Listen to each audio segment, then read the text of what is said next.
Let's talk about the furry comic Slumbertown. Standing somewhere close to 300 pages, it is a mystery box comic with a good deal to theorize and talk about.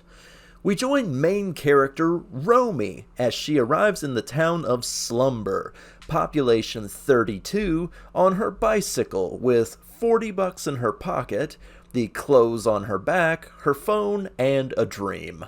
What that dream is hard to say. Romy went to school to be an emotional support dog and graduated, but has wildly, hilariously powerful social anxiety. Now, I'm not a doctor, so I don't know all the technical terms, but Romy is actually a pretty bad catastrophicizer. That is, a question or situation will come up, she will immediately imagine the worst possible outcome, assume everyone around her hates her, and just sort of freeze up. How someone like that became an emotional support animal and managed to graduate, I don't know, the comic doesn't say. I guess there was no field work before they gave her the diploma. It goes directly against her nature to want to help others if she can't navigate a social interaction in her day-to-day life without shutting down constantly. She can't even answer the phone without going into full panic mode at an unknown number. She's kind of a disaster. Anyway, Romy is applying for a job in Slumber to get out of the big city of New Bork. I see what you did there. And is applying at the Lost and Found. It seems so many things in Slumber go missing with such frequency that there's a whole business dedicated to finding things. Even tiny things like singular pearls off of necklaces. Sheriff Dallas hires her pretty much on the spot, and she goes to stay at a local hotel that is labeled as a motel, even though it isn't. Odd. That's probably just a typo. Anyway, as time goes on, Romy finds out that the town of Slumber actually operates on a peculiar set of rules that are basically straight out of the Twilight Zone. Now, brace yourself for this, because I wasn't ready for it. There's food in the local grocery store, but no one in Slumber needs to eat. Sleep is possible, but not necessary. There's a gas station, but only one person in town actually owns a car. There are 32 residents, but nobody remembers why they came to Slumber, Romy included. It's not possible to leave Slumber, no matter which road you take or how hard you may try. Anytime Romy suffers a serious panic attack, the world literally shifts around her to make it worse. And anytime someone takes emotional control of a conversation, the environment bends to their will. This can be anything from new terrain to comfort food or safe places to rest or relax. So the entire town is supernatural in nature and no one can leave. Great. Alright, let's Encyclopedia Brown this down. Romy is smart enough to just come out and ask if all of them are dead and Slumber is just some sort of purgatory. That got me thinking in the right direction. You don't need to eat or sleep, the laws of physics don't apply, and your mood affects the environment directly. Memory and thought can just conjure up your favorite foods, so that left me with a few options.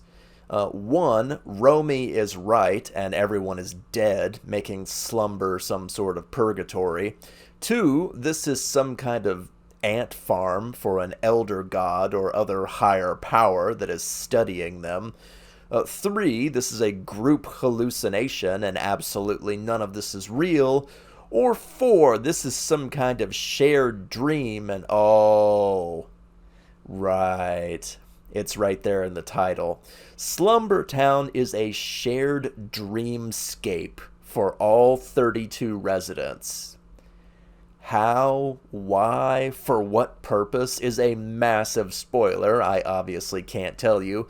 If you really think about it, we're honestly sitting somewhere between Psychonauts, Evil Within, and Silent Hill, minus all the horror elements, of course. This essentially makes every character an immortal demigod whose only challengers are the other residents. Do all 32 of these people have something in common? Were they taken somewhere and experimented on? Did they sign up for some kind of dream therapy? And if so, why are they all in the same landscape together? I mean, don't get me wrong, the citizens of Slumbertown are all good people, at least on the surface, but they are a grab bag of mental problems as well. Romy is a therapy dog with paralyzing social anxiety. Lester, the local bum, is a lecherous alcoholic. The lady that keeps losing her pearls is a poison dart frog, and just consider all of the mental problems that come with not being able to touch anyone. Detective Echo the Bat is a lesbian that's always hiding her feelings and refuses to acknowledge them, and seems to know more about Slumbertown than anyone else, though she absolutely refuses to share anything that she's learned. And and again, I'm not a doctor, but putting 32 people with mental problems and stresses together into a tiny town they cannot leave just doesn't seem like a good idea to me. Sure, everyone has powers to affect the dreamscape, for better or for worse. They don't suffer or get sick, but it doesn't look like anyone's really receiving any kind of therapy around here either. There doesn't seem to be anything running the show, if you know what I mean. At least nothing obvious. Which leads me to my most important question. What is this comic meant to be about?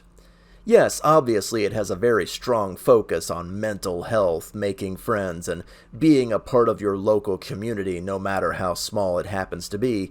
But that's theming. That's not a story.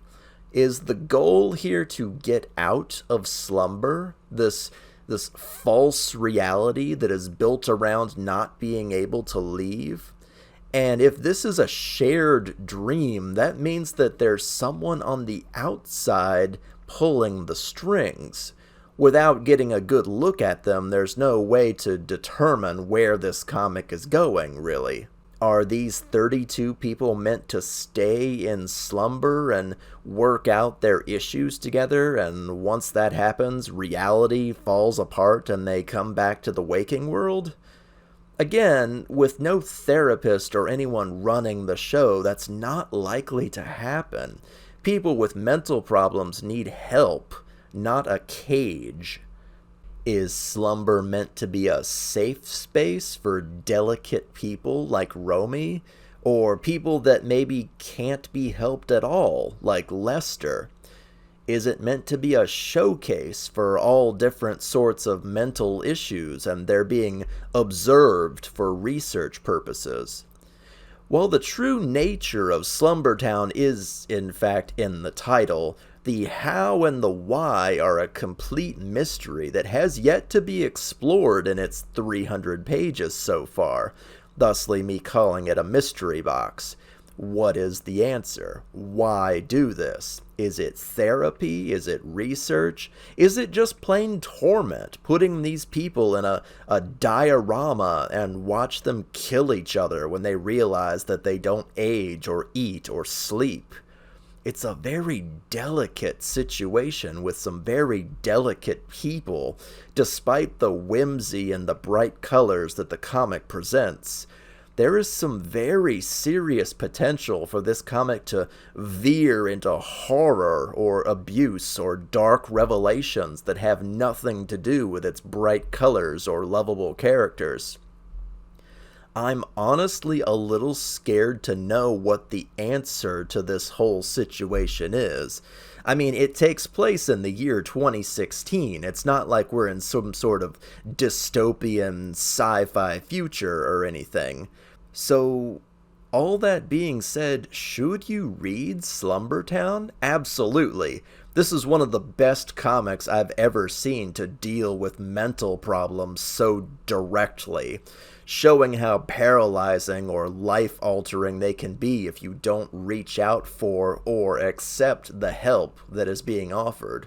Romy suffers a lot before she starts making friends in Slumber and has a hard time giving herself permission to lean on others and not think that everyone hates her or considers her a burden. It's very heavy, serious stuff to think about.